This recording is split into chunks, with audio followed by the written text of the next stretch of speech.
Hello, DC Everest Evergreens. Okay, we're going to continue reading, and we're going to read pages 137 to 169 in Out of the Dust. Now, remember, we're in winter time right now, so kind of be thinking about that as we continue to read. Here we go. Snow. Had to check yesterday morning to make sure that was snow on the ground, not dust. But you can't make a dust ball packed together and slam against the side of the barn and echo across the fields. So I know it was snow. March 1935. Night school. My father thought maybe he ought to go to night school, so if the farm failed, there'd be prospects to fall back on. He's starting to sound like Ma. The farm won't fail, I tell him, long as we got some good rain. I'm starting to sound like him. It's mostly ladies in those classes, he says. They take bookkeeping and civics and something called business English. I can't imagine him taking any of those things, but maybe he doesn't care so much about the classes. Maybe he's thinking more about the company of the ladies. Microphone fell. That's okay. There, fixed it. Thinking more about the company of the ladies. I'll bet none of the ladies mind spending time with my father. He's still good looking with his strong back and his blondie red hair and his high cheeks rugged with wind. I shouldn't mind either. It's dinner I don't have to come up with, 'cause the ladies bring chicken and biscuits for him. I'm glad to get out of cooking. Sometimes with my hands it's hard to keep the fire, wash the pans, hold the knife, and spread the little butter. But I do mind his spending time with all those biddies. I turn my back on him as he goes and settle myself in the parlor and touch Ma's piano. My fingers leave sighs in the dust. March 1935. Dust pneumonia. 2 Fridays ago, Pete Guymon drove in with a truck full of produce. He joked with Caleb Hardley, Mr. Hardley's son, while they unloaded eggs and cream down at the store. Gosh, this name tricks me up. Gunman teases Caleb Hardley about the Wildcats losing to Hooker. Caleb Hardley teases Pete Guymon about his wheezy truck sucking in dust. Last Friday, Pete took ill with dust pneumonia. Nobody knew how to keep that produce truck on the road. It sat filled with turkeys and heavy hens waiting for delivery. It sat in front of Pete's drafty shack and sits there still, the cream curdling, the apples going soft. Because a couple of hours ago, Pete died. Mr. Hardley was already on the phone with a new produce supplier before evening. He had people in his store and no food to sell them. His boy, Caleb, slammed the basketball against the side of the house until Caleb's ma yelled for him to quit. And late that night, a truck rattled up to the store with colored springs, dozens of hens, filthy eggs, and a driver with no interest whatsoever in young Caleb Hardley or his precious Wildcats. March 1935. Dust storm. I never would have gone to see the show if I had known a storm like this would come. I didn't know when going in, but coming out, a darker night I'd never seen. I bumped into a box beside the palace door and scraped my shins, then tripped on something in my path. I don't know what, and walked into a phone pole and bruised my cheek. The first car that I met was sideways in the road. Bowed down, my eyes near shut, trying to keep the dust out. I saw his headlights just before I reached them. The driver called me over, and I felt my way following his voice. He asked me how I kept the road. I feel it with my feet, I shouted over the roaring wind. I walk along the edge, 1 foot on the road, 1 on the shoulder, and desperate to get home, he straightened out his car and straddled tires on the road and off and slowly pulled away. I kept along. I know that there were others on the road. From time to time, I'd hear someone cry out. Their voices rose like ghosts on the howling wind. No one could see. I stopped at neighbors just to catch my breath and made my way from town out to our farm. Everyone said to stay, but I guessed my father would come out to find me if I didn't show and get himself lost in the raging dust and maybe die, and I wouldn't want that burden on my soul. Brown earth rained down from sky. I could not catch my breath the way the dust pressed on my chest and wouldn't stop. The dirt blew down so thick it scratched my eyes and stung my tender skin. It plugged my nose and filled inside my mouth. No matter how I pressed my lips together, the dust made muddy tracks across my tongue. But I kept on, spitting out mud, covering my mouth, clamping my nose, the dust stinging the raw and open stripes of scarring on my hands. And after some 3 hours, I made it home. Inside, I found my father's note that said he'd gone to find me, and if I should get home, just to stay put. I hollered out the front door and the back. He didn't hear. I didn't think he would. The wind took my voice and busted it into 1,000 pieces, so small the sound blew out over Ma and Franklin's grave, thinner than a sigh. I waited for my father through the night, coughing up dust, cleaning dust out of my ears, rinsing my mouth, blowing mud out of my nose. Joe de la Flor stopped by around 4 to tell me they found one boy tangled in a barbed wire fence, another smothered in a drift of dust. After Joe left, I thought of the famous Lindenbergs and how their baby was killed and never came back to them. I wondered if my father would come back.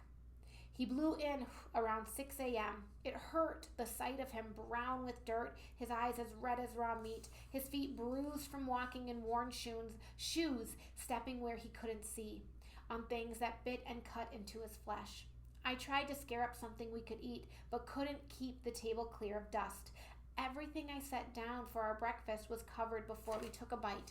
And so we chewed the grit and swallowed, and I thought of the cattle dead from the mud in their lungs, and I thought of the tractor buried up to the steering wheel, and of Pete, and I couldn't recognize the man sitting across from me, sagging in his chair, his red hair gray and stiff with dust, his face deep lines of dust, his teeth streaked brown with dust. I turned the plates and glasses upside down, crawled into bed, and slept. March 1935. Broken promise. It rained a little everywhere but here. March 1935. Motherless. If Ma could put her arm across my shoulder sometimes, or stroke back my hair, or sing me to sleep, making the soft sounds, the reassuring noises, no matter how brittle and sharp life seemed, no matter how brittle and sharp she seemed, she was still my Ma who loved me. Then I think I wouldn't be so eager to go. March 1935. Following his steps. Hayden Parley Nye's wife, Fonda, died today, 2 months after she lost her man. The cause of death was dust pneumonia, but I think she couldn't go on without Hayden. When Ma died, I didn't want to go on either. I don't know. I don't feel the same now, not exactly. Now that I see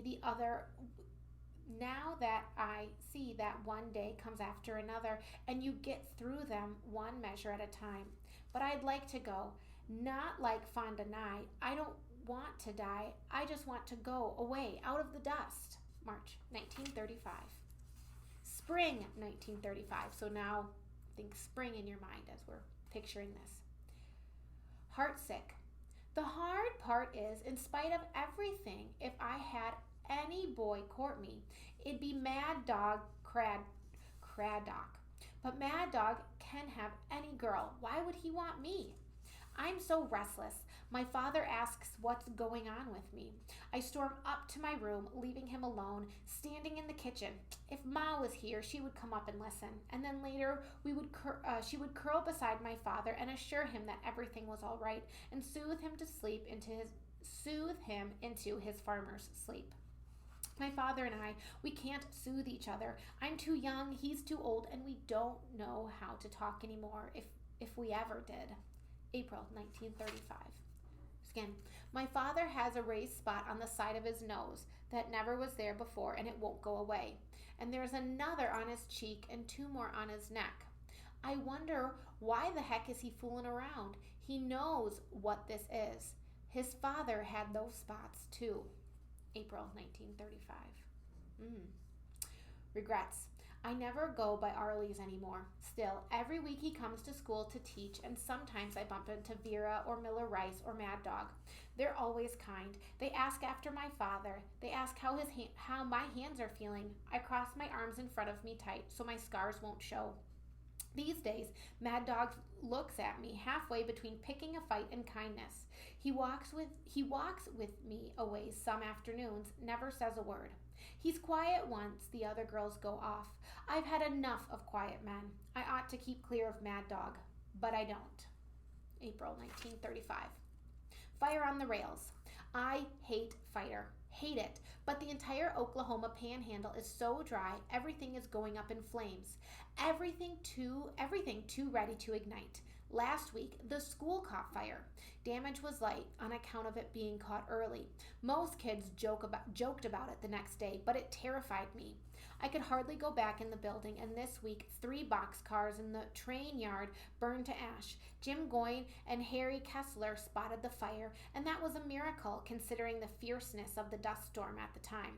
The fire boys tore over, but they couldn't put the blaze out without water, and water is exactly what they didn't have.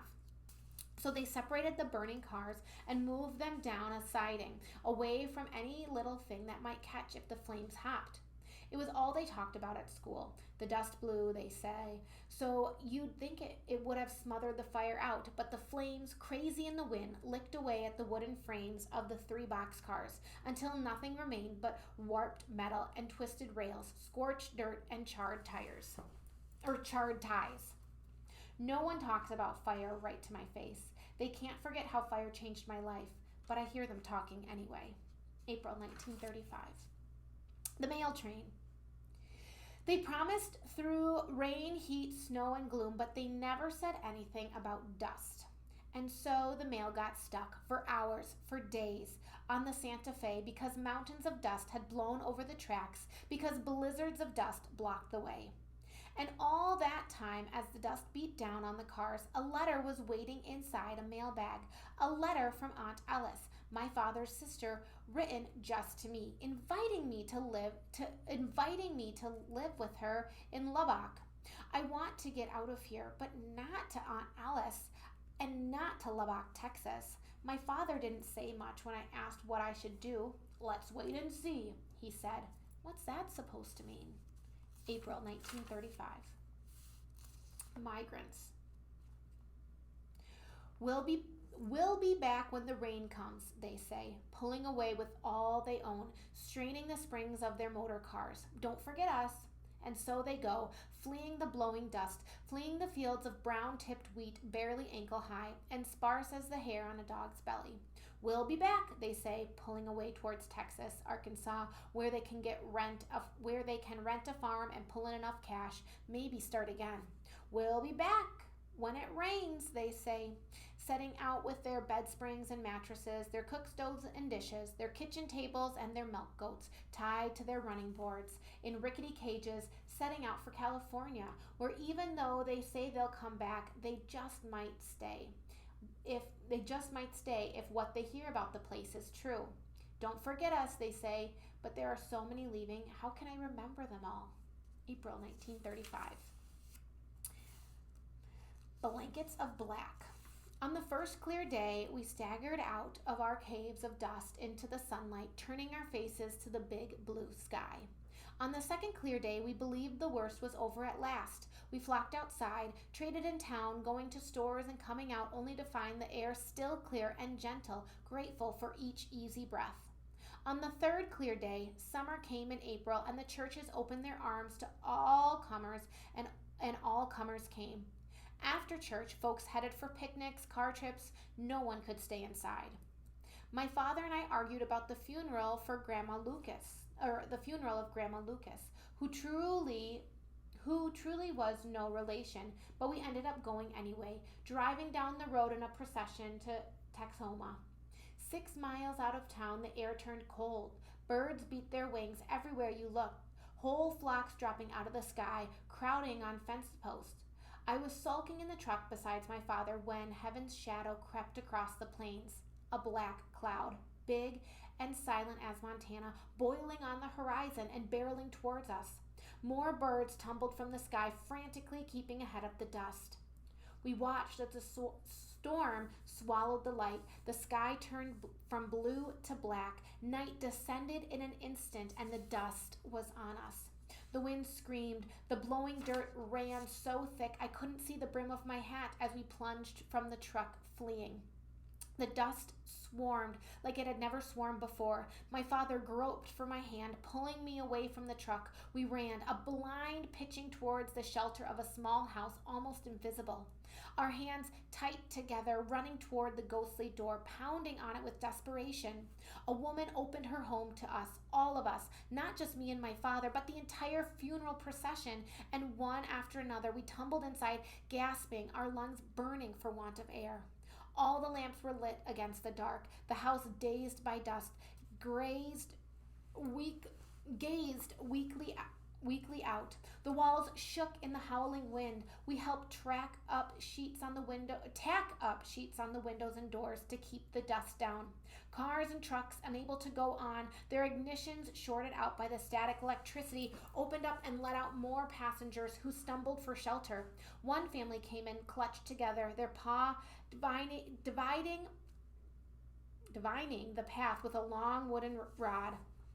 If it hadn't been for the company, the storm would have broken us completely, broken us more thoroughly than the plow had broken the Oklahoma sod, more thoroughly than my burns had broken the ease of my hands. But for the sake of the crowd and the hospitality of the home that sheltered us, we held on and waited, sitting or standing, breathing through wet cloths, as the fog of dust filled the room and settled slowly over us. When it let up a bit, some went on to bury Grandma Lucas, but my father and I, we cleaned the thick layer of grime off the truck, pulled out of the procession and headed on home, creeping slowly along the dust-mounded road. When we got back, we found the barn half covered in dunes. I couldn't tell which rise of dust was Ma and Franklin's grave. The front door hung open, blown in by the wind. Dust lay 2 feet deep in ripply waves across the parlor floor. Dust blanketed the cook stove, the icebox, the kitchen chairs, everything deep in dust, and the piano buried in dust. While I started to shovel, my father went out to the barn. He came back, and when I asked, he said the animals weren't good, and the tractor was dusted out. And I said, it's a wonder the truck got us home. I should have held my tongue. When he tried starting the truck again, it wouldn't turn over, so it wouldn't start. April 1935.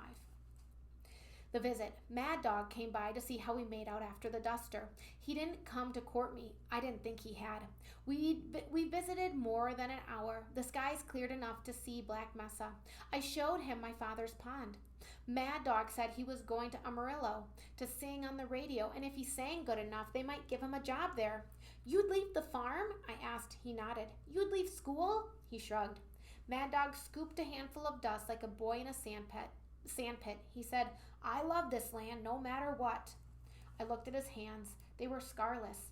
Mad Dog stayed longer than he planned. He ran down the road back to his father's farm when he realized the time.